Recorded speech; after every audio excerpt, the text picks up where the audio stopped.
famille, comment vous allez? J'espère que vous portez bien par la grâce de Dieu. Nous sommes vraiment reconnaissants envers Dieu qui nous permet d'être ici. Encore une fois, bienvenue à toutes et bienvenue à tous pour le mot du pasteur. Donc, c'est une grâce de pouvoir nous retrouver tous ensemble. Donc, nous bénissons vraiment pour chacun d'entre vous qui êtes fidèles à chaque fois pour ces temps. Nous bénissons le Seigneur pour les personnes qui nous écoutent en différé. Et nous bénissons le Seigneur aussi pour les personnes qui nous écoutent sur le podcast afin que nous puissions partager ensemble la parole de Dieu. Donc, alors sans plus tarder, nous allons commencer rapidement sur la parole. On n'a pas de choses à dire ensemble, pas de choses à partager ensemble, mais le Seigneur va nous faire du bien. Donc, recommandons ce temps dans la prière. Seigneur, nous te remercions encore pour la grâce que tu nous fais de pouvoir partager ensemble ta parole. Seigneur, tu nous dis que ta parole est bonne, ta parole est excellente, mais nous demandons la grâce, comme tu l'as fait en Luc 24, avec tes disciples, Seigneur, qui ne comprenaient pas, qui ne réalisaient pas ce qui se passait au niveau des Écritures. Mais Seigneur, tu as dit que tu as ouvert leurs yeux afin qu'ils puissent comprendre, afin qu'ils puissent saisir, tu as ouvert leur esprit afin qu'ils puissent comprendre, saisir les Écritures. Et ce midi, nous te demandons vraiment cette grâce, la grâce, Seigneur, d'avoir un cœur disposé, mais encore plus la grâce d'arriver à la compréhension, à la sagesse, à l'intelligence, à l'habilité, à la révélation, afin que nous puissions tous sortir de ce moment complètement transformés et complètement renouvelés. Alors, Père, nous te recommandons ce temps entre tes mains. Merci parce que tu nous conduis. Esprit de Dieu, porte-nous, conduis-nous dans toute la vérité. Inspire-nous, guide-nous, au nom de Jésus. Amen, amen, amen, amen. Alors, bienvenue encore une fois à toutes et à tous. Donc, nous sommes dans cette thématique de comment sortir des prisons intérieures et nous sommes en train de nous baser sur le livre de notre Père, l'apôtre Ivan, sur le livre sur les forteresses. Et nous sommes en train d'étudier ensemble, donc de manière pratique, au travers de ce livre, comment le Seigneur peut nous aider, le Seigneur peut permettre que nous puissions accéder à la pleine liberté. Parce qu'il faut comprendre, bien aimé, qu'en Christ, Dieu nous a affranchis pour la liberté, c'est vrai. Mais la liberté, elle est obtenue déjà dans le monde spirituel, elle est déjà obtenue potentiellement, mais elle sera manifeste dans notre vie lorsque on se laisse renouveler, lorsqu'on renouvelle notre intelligence et lorsque nous comprenons les principes qui nous permettent de marcher dans une pleine liberté. Et l'enseignement sur les forteresses vient pour permettre que nous tous nous puissions rentrer dans le plan parfait que Dieu a prévu pour nous.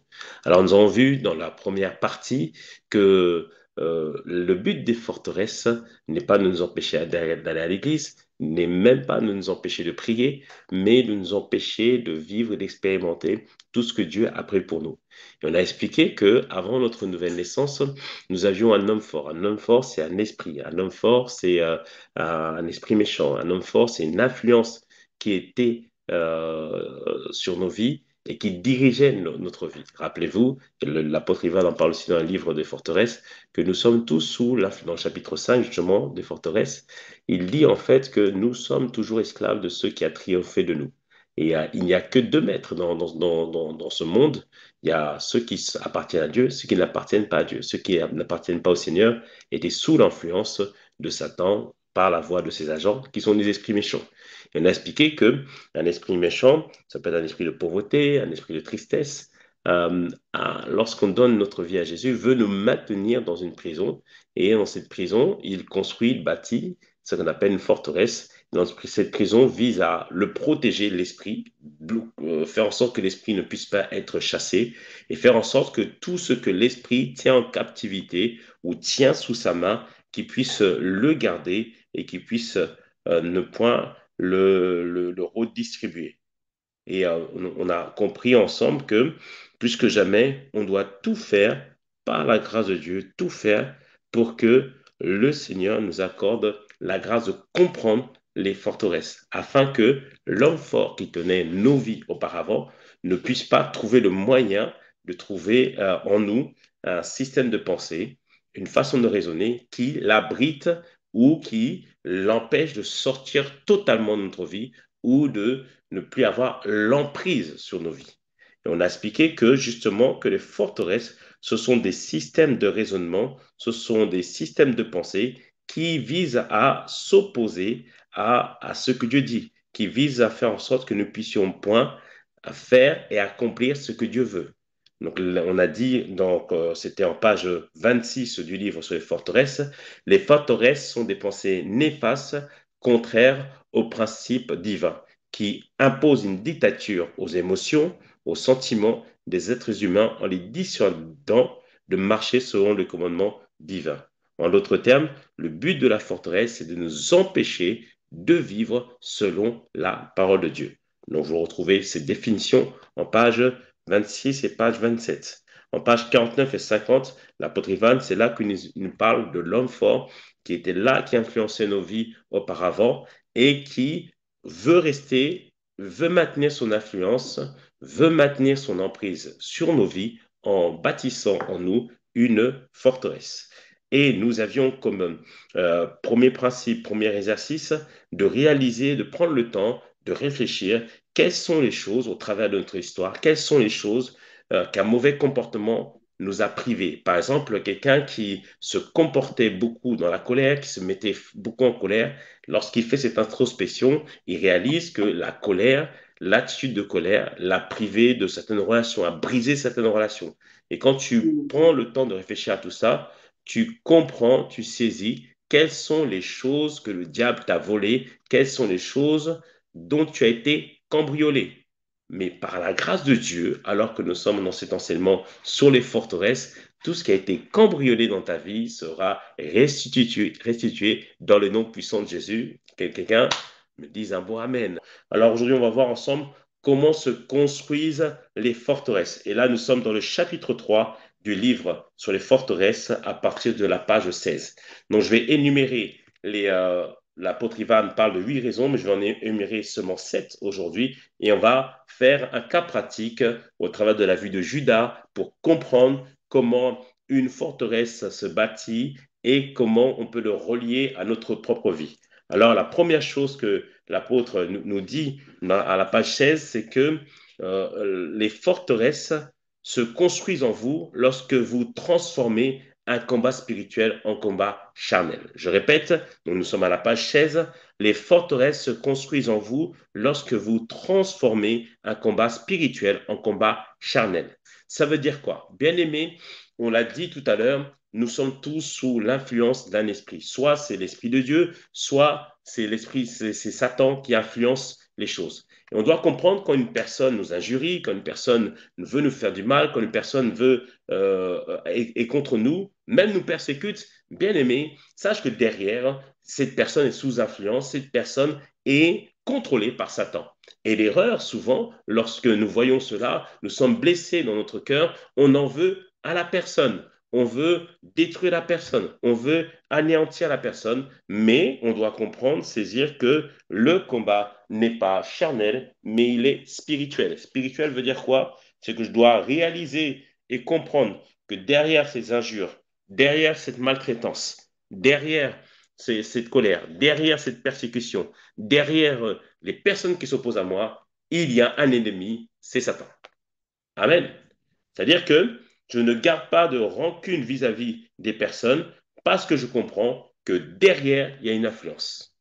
Éphésiens 6, 12 nous dit, car nous n'avons pas à lutter contre la chair et le sang, mais contre les dominations, contre les autorités, contre les princes de ce monde de ténèbres, contre les esprits méchants dans les lieux célestes. Il dit ici qu'il y a un combat spirituel. Si les gens t'injurient, si les gens veulent t'insulter, si les gens te persécutent, ne regarde pas aux hommes, regarde à l'influence qui est derrière. Peut-être que tes parents t'ont fait du mal, peut-être que ta famille t'a fait du mal. Ne regarde pas à eux, regarde à celui qui a inspiré ces mauvaises choses. Regarde à celui qui a influencé leurs actions. Amen. Donc on doit comprendre que le combat, il est spirituel et non charnel. Donc quand je fais cela, que je réalise cela, je ne peux pas en vouloir aux personnes. Non, je sais qu'ils étaient sous influence. Je sais qu'ils ont été influencés. Je sais qu'ils ont été téléguidés. Je sais que l'apôtre Ivan en parle dans le chapitre 4 de Forteresse. Il dit l'esprit maître. Donc c'est l'esprit qui contrôlait la personne. Donc derrière, je comprends que cette personne elle a besoin d'aide. Et si je comprends ça, je ne garde pas de rancune vis-à-vis de la personne. Alléluia. Donc l'apôtre dit ceci à la page 16, en disant, car nous n'avons pas à lutter contre la chair et le sang, l'apôtre Paul est en train de dire que votre problème n'est jamais ni la personne qui vous a injurié, maltraité, rejeté, mal parlé ou méprisé ou même agressé, ni l'événement dramatique qui vous est arrivé, car ces choses arrivent à tout le monde dans le monde. Et pourtant, tout le monde ne réagit pas de la même manière à ce qui arrive. C'est-à-dire qu'il y a des personnes, quand ils comprennent que quelque chose arrive, ils saisissent que non, derrière, il y a un ennemi. Derrière, il y a un esprit méchant. Je n'ai pas regardé aux personnes, je n'ai pas regardé aux personnes qui me font du mal. Je comprends derrière qu'il y a un esprit méchant. Prenons l'exemple de Jésus. Jésus, qui était sur la croix, il a dit, Père, pardonne-leur parce qu'ils ne savent pas ce qu'ils font. Étienne, dans Acte 6, Acte 7, Étienne, lapidé, il dit, Père, pardonne-leur parce qu'ils ne savent pas ce qu'ils font. Il regardait au niveau spirituel, comprenant que derrière, il y a un esprit maître qui tire les rênes. Donc, quand je, je ne garde pas la rancune vis-à-vis des gens, je ne donne pas l'opportunité au diable de me bâtir une forteresse d'amertume, de rejet, de honte, de doute, de culpabilité en moi, parce que je dis que le combat n'est pas charnel, mais il est spirituel. Amen. Deuxième chose sur les forteresses. Est-ce que me suit? Mettez-moi, s'il vous plaît, en chat. Je te suis. Alléluia.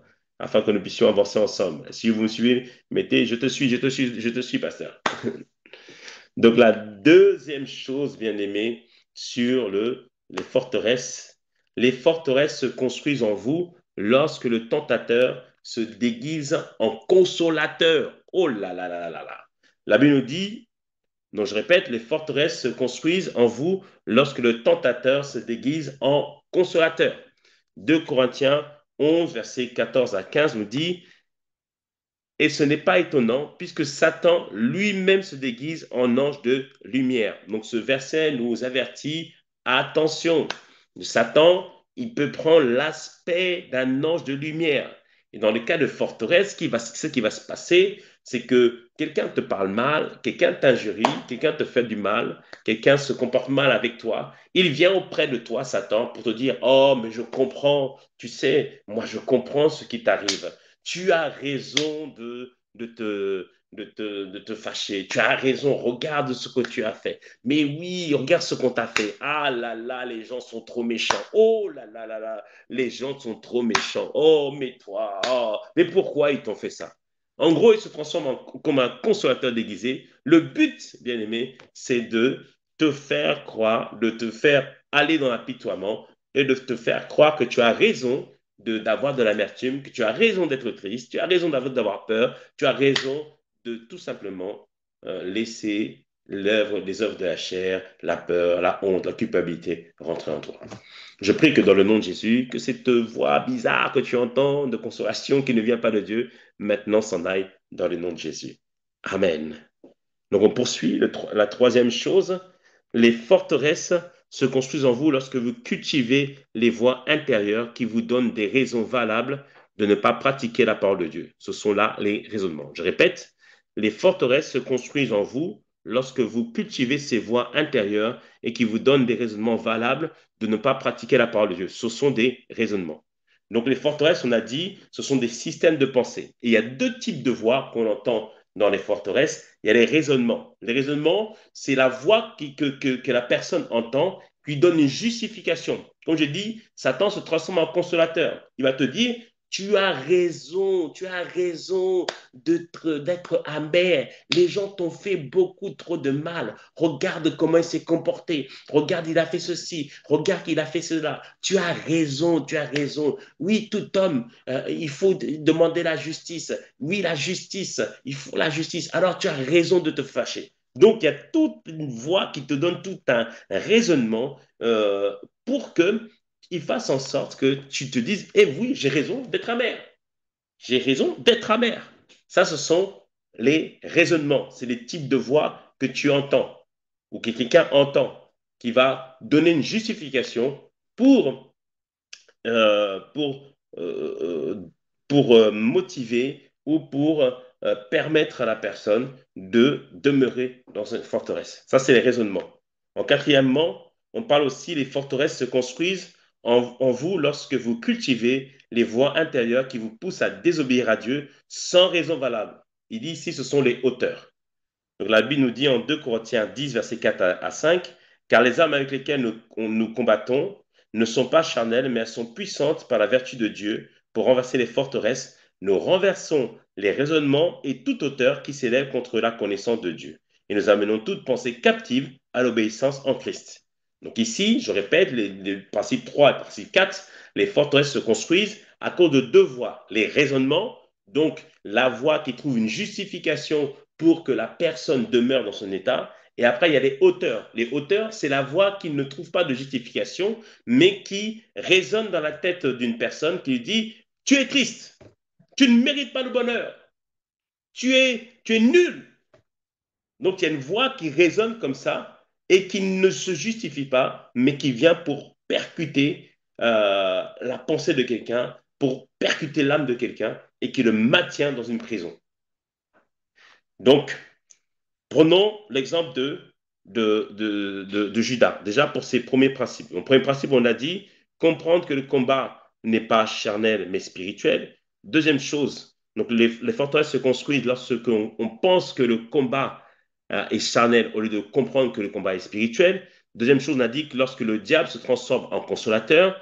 Troisième chose, on a dit lorsqu'on entend des voix, la première voix, type de voix, c'est les raisonnements, et la deuxième type de voix, c'est les hauteurs. Maintenant, prenons le cas de Judas. Judas, nous le savons, c'est lui qui a trahi Jésus. Mais regardons d'abord l'histoire de Judas, parce que on le verra la semaine prochaine, que les forteresses, j'en parlerai tout à l'heure, ça dépend, naissent aussi à cause d'événements traumatisants dans ta vie. On va en parler tout à l'heure, mais on va s'intéresser d'abord à Judas ici. Donc Judas, vous le savez qu'il a trahi Jésus, n'est-ce pas? Mais vous allez comprendre que il a trahi Jésus parce que le diable a forgé une forteresse en lui. Alors, partons maintenant, parce qu'il y a des choses qui sont écrites, il y a des choses que tu dois étudier.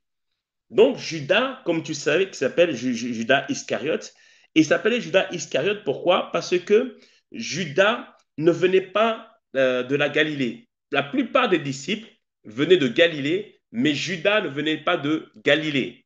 Il venait d'une ville ou d'une région qui s'appelait Kérijot. Kérijot. Donc il venait d'un autre endroit que la Galilée.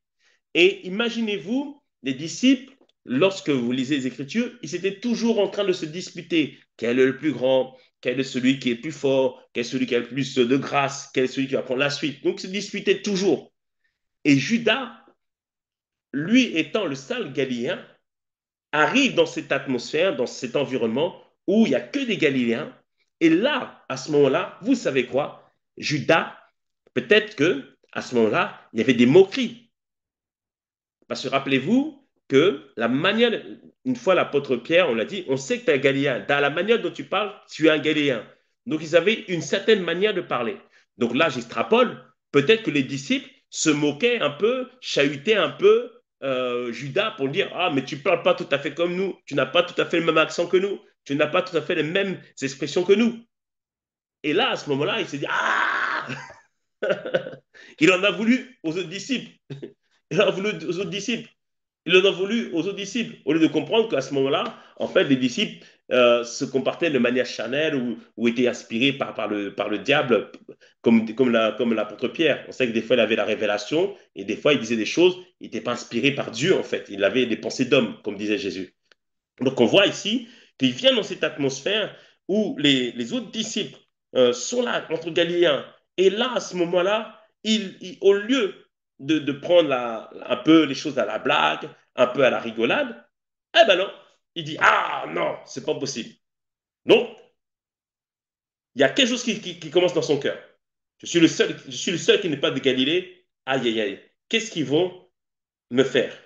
Et là, à ce moment-là, c'est là que vient justement le consolateur. Le consolateur, le faux consolateur, par le Paracletos, par le Saint-Esprit, mais le faux consolateur, le diable. Et le diable vient maintenant pour souffler à Judas, pour lui dire, non, mon gars, moi je suis avec toi. Je comprends ce que tu vis. Regarde comment ils se comportent. Ils sont tous en train de se tirer les uns les autres. Tu as raison. Toi, tu es quelqu'un d'à part. Ils veulent te rejeter. Ils veulent te mettre dehors. Ils veulent te faire sortir du clan. Ils ont marre de toi. Et après, c'est là que maintenant des voix se font entendre, les voix de raisonnement, où il dit, la voix va dire, regarde comment ils se comportent. Bientôt, tu vas partir. Regarde leur attitude. Regarde comment ils se sont réunis ensemble. Mhm. Regarde Pierre, il a son frère avec lui. Regarde l'autre, il a son frère avec lui. Toi, tu es tout seul.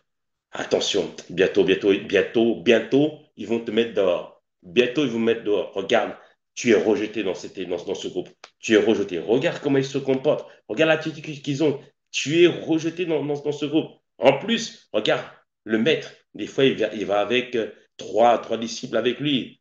Hein? Tu es rejeté. Bientôt, attention, on va te rejeter. Donc, il entend ces raisonnements en lui. C'est en lui qui viennent. Il entend aussi des auteurs qui lui disent à ce moment-là, tu es nul, prends la caisse, bientôt vont te jeter. Donc il entend ces raisonnements en lui.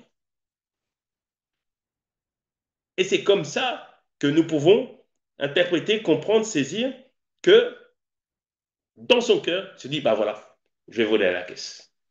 Parce que la forteresse du rejet a été bâtie en lui. Et peut-être on pourrait extrapoler dans son enfance que Judas a peut-être été rejeté, un enfant rejeté. Puisqu'il se retrouve en Galilée, c'est-à-dire qu'à Rijote, peut-être qu'on l'a rejeté. Donc on voit ici que Judas, à cause de ce qui se passait dans le groupe, à cause que le diable est venu le consoler, à cause que le diable donnait des raisonnements, à cause qu'il a entendu des voix de hauteur, la forteresse du rejet a commencé à être tissée et bâtie dans le cœur de Judas. La forteresse du rejet l'a poussé à voler. Après, on va aller un peu plus loin. Et on va comprendre après comment a trahi Jésus. Est-ce que ça va pour l'instant? Dites-moi, est-ce que ça va? Est-ce que nous sommes en train de comprendre quelque chose? Est-ce que nous sommes en train de saisir comment le diable façonne les forteresses dans notre cœur? Est-ce que nous sommes en train de comprendre? Donc, je prends ce qui est de la Bible, je prends ce que les études disent, on extrapole aussi parce que la Bible ne dit pas tout, donc on va réfléchir ensemble et ça met aussi en lumière les choses que toi tu as vécues et ça met aussi en lumière les choses que toi, par lesquelles nous passons aussi par la grâce de Dieu. Donc, poursuivons. Donc, nous sommes toujours dans le livre sur les forteresses. Donc, la cinquième raison pour comment se construisent les forteresses, ou le cinquième mécanisme. Donc, ça, c'est en page 63 page 66 du livre de l'apôtre Ivan. Il dit que les forteresses se construisent en vous lorsque vous ne gardez pas votre cœur. Proverbe 4, verset 23, garde ton cœur plus que toute autre chose, car de lui viennent les sources de la vie. Judas, voyant cette ambiance où il n'y avait que des Galiléens, où il entend une voix qui lui dit, t'es rejeté, t'es pas aimé, t'es pas apprécié ici, ça c'est la hauteur, qui ne donne pas de justification. Judas a pu se dire, mais non, ah, non, je suis bien ici. Judas a pu garder son cœur en disant, non, je suis bien ici. Il y a des gens qui viennent dans une église, qui viennent d'un endroit où Dieu les a bénis, un endroit où Dieu les a emmenés, mais ils entendent une voix, tu n'es pas aimé. Le pasteur ne t'aime pas. Regarde comment les autres se comportent. Regarde là-bas, il y a les gens de tel pays, il y a les gens de telle ethnie. Ils disent, et ils entendent une voix, quitte là. Et pourtant, Dieu les a placés là. Et c'est pour ça que, bien-aimé, tu dois apprendre à garder ton cœur plus que toute autre chose, car de lui viennent les sources de la vie. Donc là, on doit dire non. Ça, cette voix-là ne vient pas de Dieu. Cette voix-là ne vient pas du Seigneur. Cette voix-là ne vient pas de Dieu, ne vient pas de Dieu. Alléluia. Et la subtilité maintenant, donc verset 5, le cinquièmement, on a dit qu'il faut garder son cœur. La subtilité, le sixièmement, les forteresses se construisent en vous lorsque vous pensez que ces mauvaises pensées proviennent de vous. Alors que c'est faux, vous n'êtes pas né comme ça. C'est-à-dire que quand on entend une mauvaise pensée, qui dit, t'es pas aimé ici, on te rejette ici. Ou une pensée qui dit, tu es nul. Une pensée qui te dit, tu n'es pas capable. Frère, sœur, cela ne vient pas de toi. Cela vient d'un ennemi qui t'envoie des pensées pour te mettre à terre, pour te sortir du plan de Dieu. Tu n'es pas né comme ça. Tu es une créature si merveilleuse que Dieu a établie avant la fondation du monde. Tu entends une voix qui te dit, tu es quelqu'un de colérique. L'autre jour, on faisait un temps de formation avec les jeunes. Et je leur faisais faire un exercice, je leur demandais les qualités. Et là, une sœur est intervenue, elle a donné d'abord ses défauts. Je suis colérique. Euh, et l'autre point, je crois que, je sais plus ce qu'elle disait l'autre point, mais un truc aussi négatif. Et quand j'ai demandé aux autres, est-ce que vous la connaissez? Oui, on la connaît. Qu'est-ce que vous dites comme qualité? Elle dit non, elle est joyeuse, elle est aimante, elle sourit toujours. Mais elle ne se voyait pas comme ça. Une voix lui disait que tu es colérique. Une voix lui disait que tu es quelqu'un de renfermé. La voix lui disait ça. Mais c'était pas ça, c'était pas ce qu'elle était. Elle entendait une mauvaise pensée qui lui faisait croire que oui, tu es comme ça. Cela vient de toi. Non, bien aimé. Les forteresses se construisent lorsque vous pensez que ces mauvaises pensées proviennent de vous, alors que c'est faux. C'est Satan qui met des mauvaises pensées en vous. Tu as l'image de Dieu, tu as la gloire de Dieu, tu es une lumière pour le Seigneur, tu es aimé de Dieu. Voilà ce que tu dois retenir, mon frère. Voilà ce que tu dois retenir. Judas aurait dû se dire en son cœur, non, mais je suis aimé de Dieu. Non, mais je suis une bonne personne. Je suis quelqu'un d'excellent. Je suis quelqu'un de merveilleux.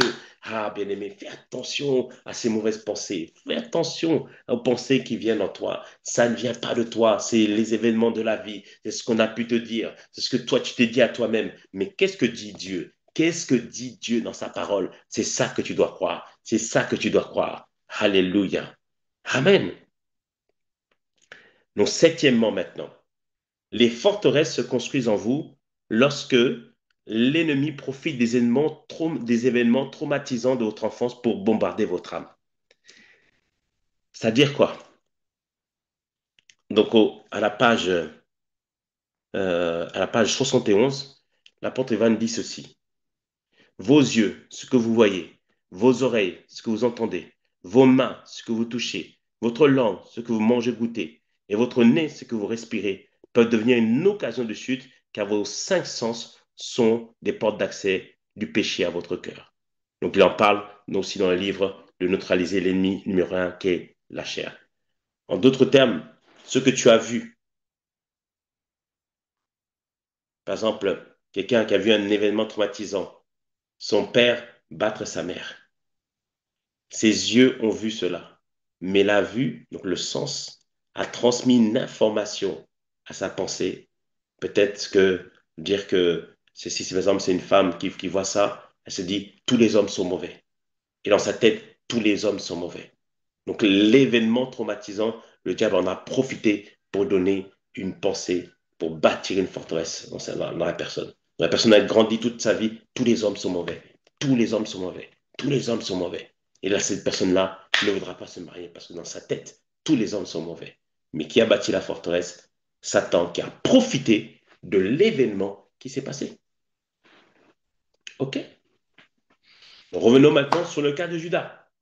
Donc j'ai dit, Judas n'a pas su garder son cœur par rapport à cette atmosphère de rejet. Et certainement, on peut présumer qu'il y a eu des choses dans sa vie, comme je t'ai dit, il était de Kérijot. S'il se retrouve là, c'est que Kérijot, peut-être qu'on l'avait rejeté. Et donc se retrouver à Galilée parmi les Galiléens. Donc il avait déjà des montagnes de pensée, de rejet. Et maintenant, voici l'événement qui traumatise, qui porte un scandale à Judas et qui va l'amener à trahir Jésus. Donc, c'est en Jean 12.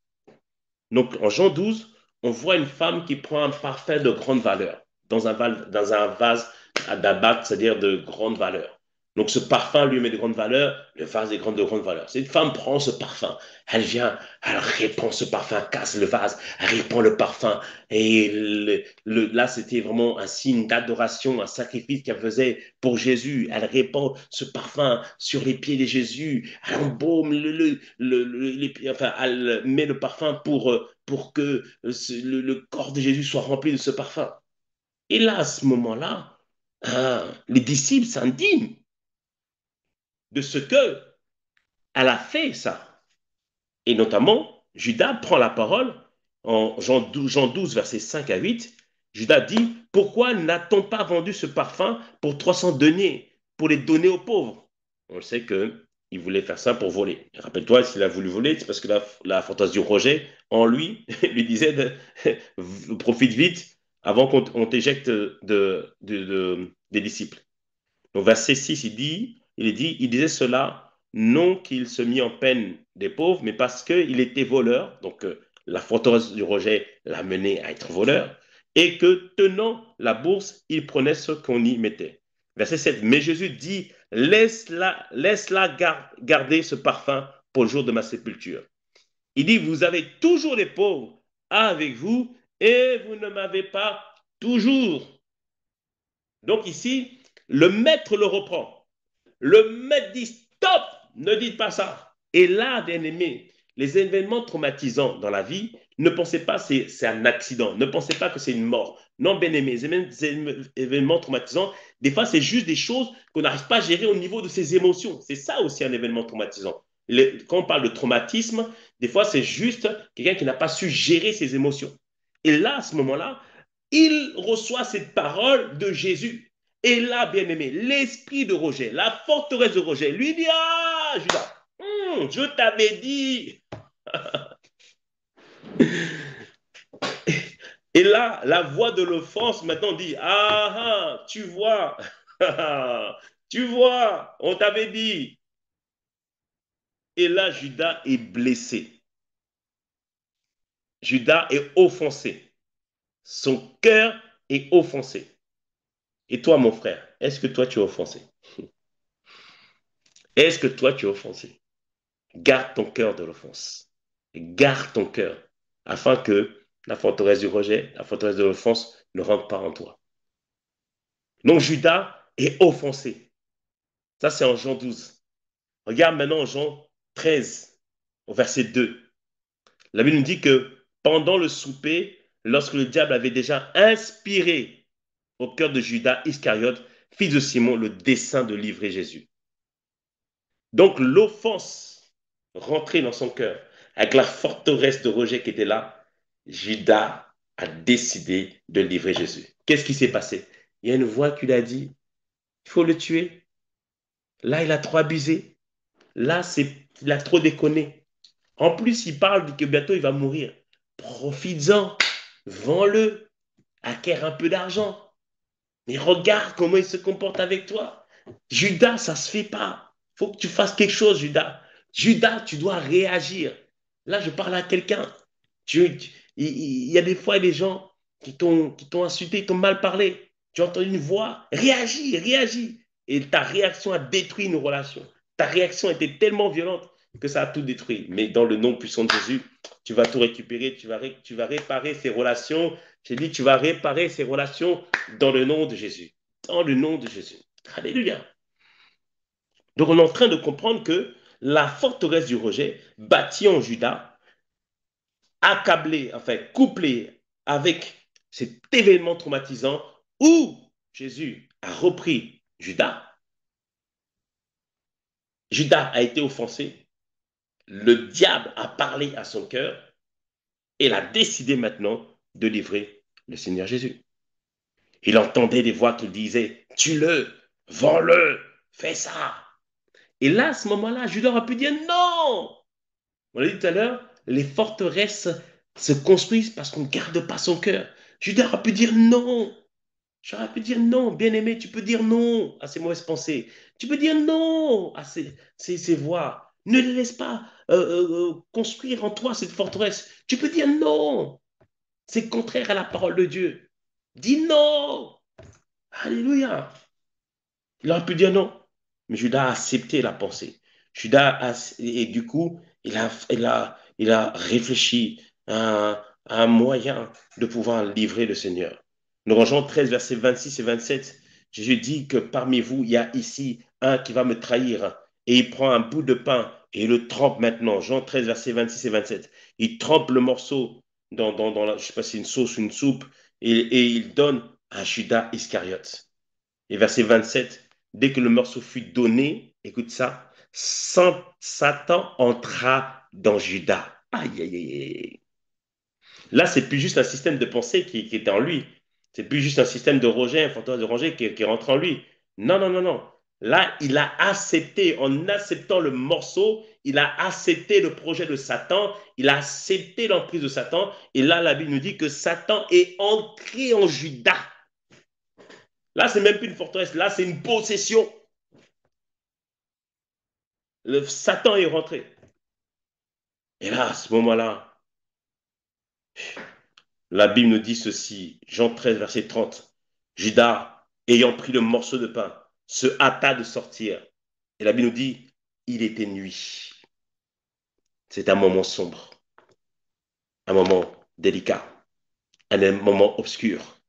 Lorsque vous laissez les forteresses se bâtir en vous, lorsque vous laissez les forteresses au fur et à mesure ériger les choses, lorsque vous laissez l'offense rentrer dans votre cœur, lorsque vous laissez les événements traumatisants prendre la possession de votre vie et que vous ne gardez pas votre cœur, vous rentrez dans une nuit, vous rentrez dans une obscurité, vous rentrez dans des moments ténébreux.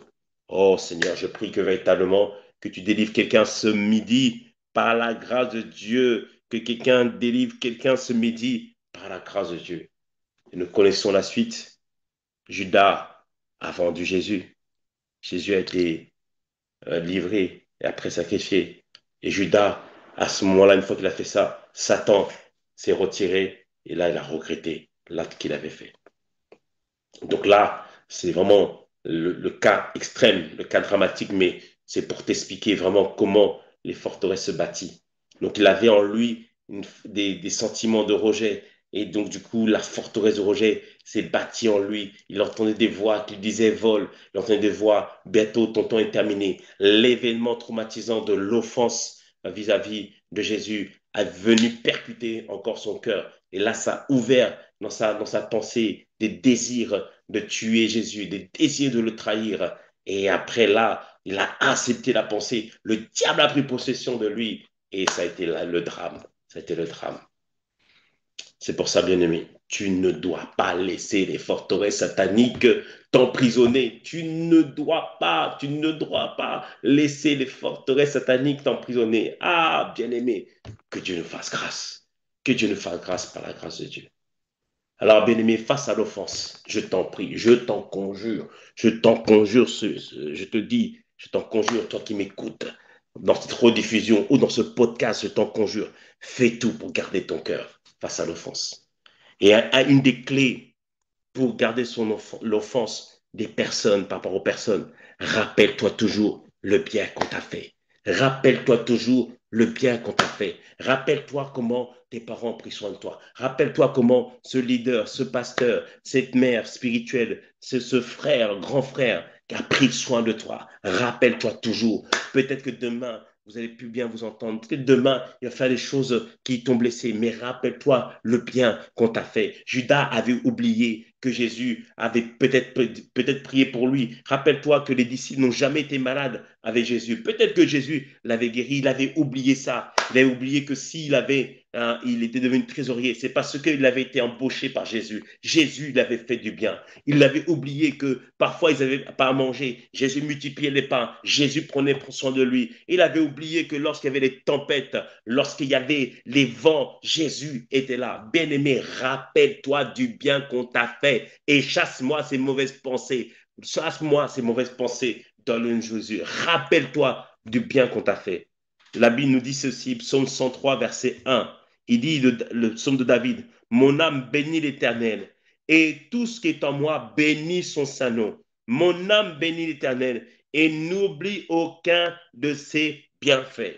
Car c'est lui qui pardonne toutes tes iniquités et qui guérit toutes tes maladies. Oh bien-aimé, n'oublie jamais le bienfait que Dieu t'a fait. N'oublie jamais les bontés de l'Éternel. N'oublie jamais ce que Dieu a fait pour toi. Parce que la pire des amertumes, c'est lorsqu'on en veut à Dieu. Et là, je parle maintenant à ces forteresses d'amertume qui te fait croire que Dieu t'a oublié, qui t'a dit, regarde, les personnes étaient guéries, Gertrude a été guérie, Patricia a été guérie, Christine a été guérie, mais toi, Dieu t'a oublié. Je parle à ces voix qui te disent que ton tour est passé, ta saison est passée. Je parle à ces voix qui ont bâti en toi une forteresse d'amertume. Ce midi, par la grâce de Dieu, toi qui m'écoutes en rediffusion ou toi qui écoutes ce podcast, je prie ce matin que toute pensée soit rendue captive à l'obéissance en Christ dans le nom puissant de Jésus. Je prie ce matin que les raisonnements, que les hauteurs soient renversées dans le nom de Jésus. Je prie ce matin que les forteresses soient anéanties totalement dans le nom puissant de Jésus. Et je prie ce matin, je prie en cette journée, je prie au moment où tu écoutes ce podcast, je dis ce midi par la grâce de Dieu que tu garderas ton cœur plus que toute autre chose dans le nom puissant de Jésus.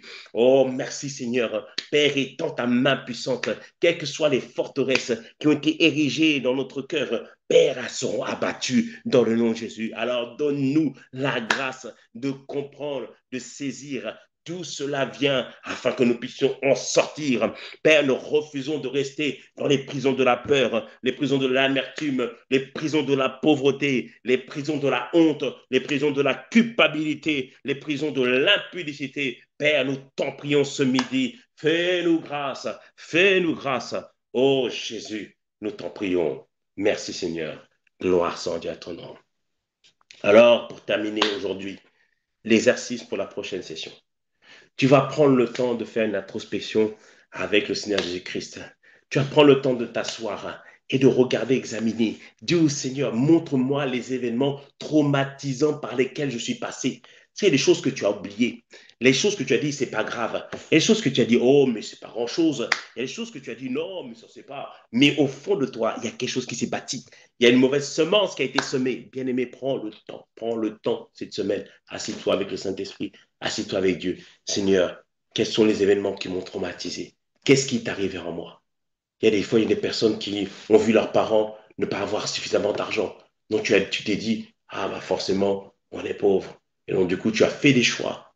Et en te disant, bon, je ne vais pas prendre ces études-là, je ne vais pas faire ça, parce que mes parents ne pourront pas pourvoir, mes parents ne pourront pas faire. Bien aimé, c'est une forteresse de la pauvreté. C'est une forteresse de la pauvreté. Prends le temps, assis-toi, examine ta vie, examine ta façon de penser. Pourquoi tu penses ce que tu penses? Parce que tu as vu des choses qui t'ont touché, des choses qui t'ont marqué, des choses qui t'ont traumatisé, des choses qui t'ont scandalisé. Bien-aimé, prends le temps.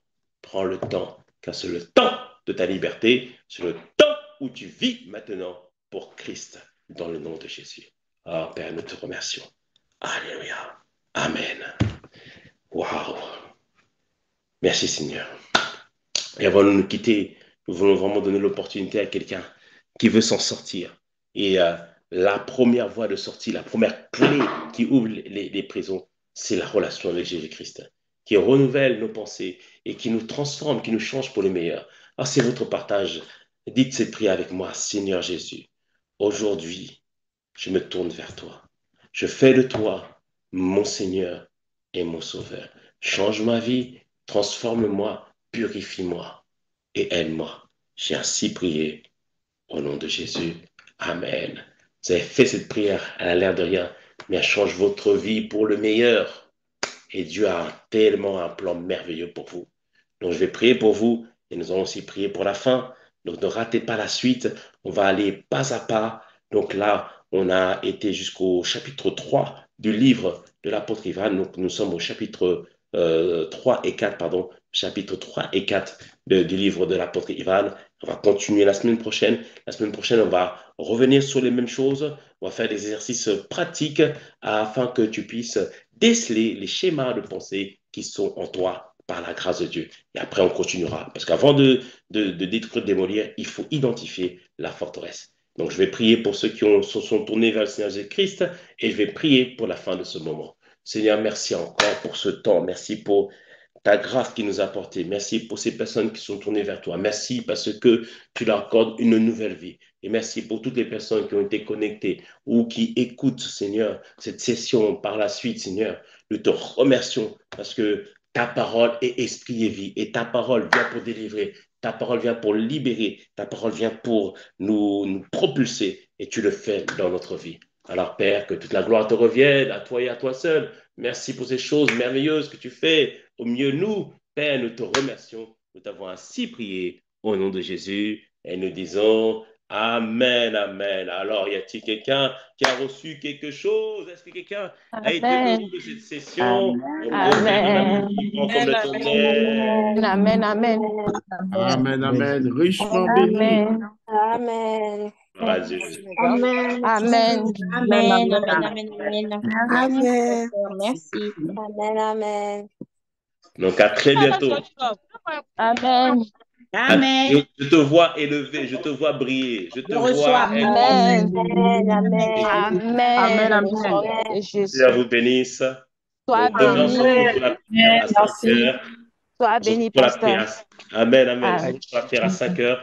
Et il y a le séminaire avec l'archevêque. Ne ratez pas. Venez avec les gens qui ont des problèmes de maladie. Venez. Dieu va faire des grands miracles et des grands prodiges parmi nous. Ne ratez pas ce moment. Que le Seigneur Amen. vous bénisse. Amen. À Amen. très bientôt. Amen. Amen. Amen. Peace.